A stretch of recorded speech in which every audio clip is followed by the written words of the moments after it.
Hij leidt er imposant bij in het Tjuster, de Oosterdiek. Oren en nacht, tussen 10 en mij 4 uur is het dicht.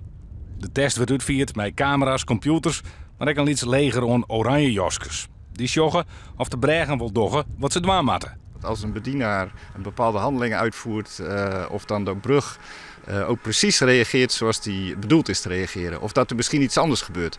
En dat gaat ons helpen om te kijken welke problemen er nou precies met de bediening en besturing zijn. En waar het zit, in de software, technische componenten of in andere dingen. En dat helpt ons weer om een plan te maken om het echt probleem op te lossen. De bregen in de Oosterdiek hadden de laatste jaren regelmatig te krijgen met storingen in het bestuurssysteem. Met lange files tot gevolg.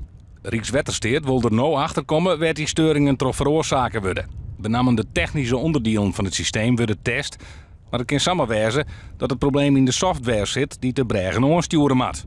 Dat lijkt me inderdaad vrij serieus, een probleem in de software zelf. Ja, dat kan het probleem zijn. Dat proberen we te achterhalen of dat zo is. En ik laat het graag eerst even bij het testteam dat die hun werk kunnen doen. Maar als dat zo is, hebben we een serieus probleem. De komende maanden willen de resultaten van de testen analyseren. Pas dan weet Rijkswaterstaat wat er correct aan de hand is en wat er barre maat om de bregen helemaal in water te matchen.